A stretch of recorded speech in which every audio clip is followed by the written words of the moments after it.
talk to you guys a little bit about science. This is our first year to try this Apologia, and we're doing Zoology 1.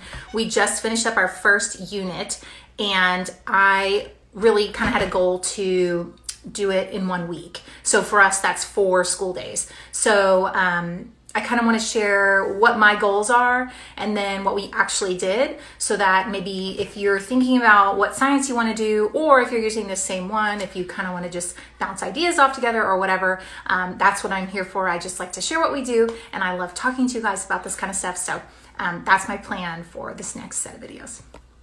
Couple quick side notes. Number 1, I alternate science and history. So whenever I'm doing a history unit, I'm not doing a science unit and so forth.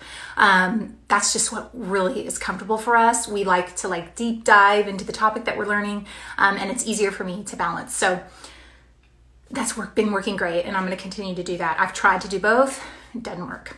The other thing is, I was on Facebook on the Apologia page, and a lot of moms were mentioning how much they loved the audiobook of this textbook. And so I have Audible, and it's free on Audible. Now, the only downside is this is a new edition, and the one on Audible is the old edition. So the words don't quite match up. However, the topic's there. It's the same stuff. So I'm still using that in this process. So let's get started with what we did this week. I want to tell you how I plan this. I don't really write it out. I just have it in my head, and I set goals, and I have a minimum goal. So if I can reach that minimum goal, then I say, okay, this unit is done. And that minimum goal for this unit is just to read the lesson. Just read the lesson that's in the textbook. It doesn't have to be every single word, but at least we can get through each of the categories of the lesson. So if I can get that done, great. Now, if I want to take it a step further, then I'm going to add library books. So I will say I did go to the library, and I knew what was coming up. I found whatever books that they had related to the topic, and I brought them home. So if I could fit library books into our schedule, then I added those in. So base level, simple, most simple plan ever, read through the lesson. I want to take it a step further, add library books. And I have a certain time of day that I can read those library books, so that was really easy to add on. Okay, so then the last piece, if I want to go even further, that's to choose an activity that's either in the textbook or I found somewhere else. So in this lesson, there's probably 5 or 6 activities. I chose one, and I chose the one that had all the supplies that I already had at home. So the next thing I'm going to do is I'm going to turn this around so you can kind of see the lesson, and then I'm going to share some pictures of how we did it this week. So here's a look at the lesson. It's broken up into all these sections. Here's an activity here. This would have been easy to do, but we did not do that. A scavenger hunt.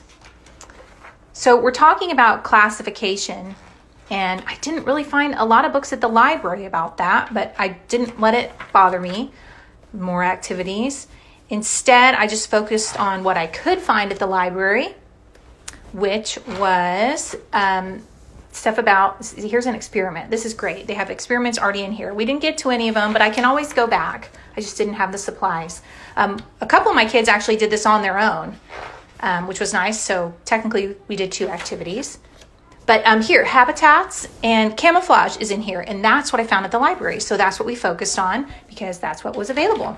And you can just see there's tons of activity options, and you can also see how long this one lesson is. So that audiobook really came in handy. That's the end.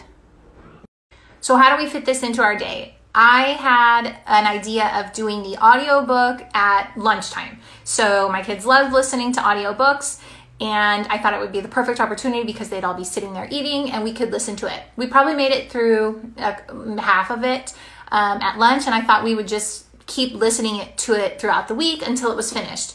Well, that same day in the afternoon, we did one of the activities, and it was a coloring activity, and while we colored, I let it play. So we were able to finish the whole lesson in just that one day. So technically, that's my minimum goal in day 1. But we did take it a step further by adding library books. So the way that I fit library books in was during our morning time. That's kind of when I have a space to do any of the extra library books I get for what we're studying. So I usually have just one a day, and I'll share what those books are.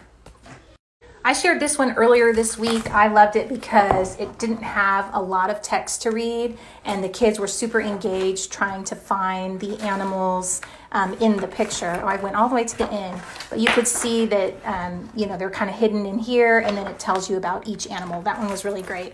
Another day I read this one, Mama Dug a Little Den, and it just talked about all the different animals and where they live, where they have their babies, where they sleep, that sort of thing. And this one was really great. And then this one, I didn't read word for word, but my kids looked through the whole thing.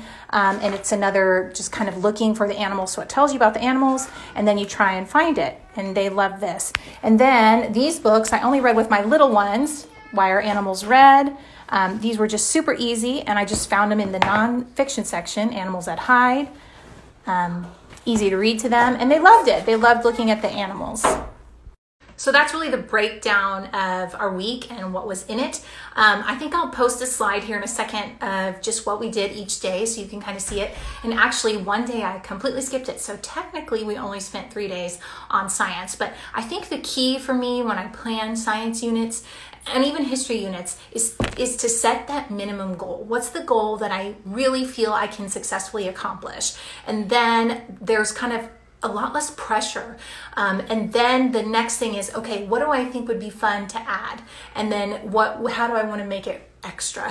And so by giving me these like little stepping stones, it just takes a lot of weight off of my shoulders, knowing, okay, I know I can get this. Anything extra is just a bonus. So I don't know, maybe some of you like to plan like that, or maybe that might be a new idea to you.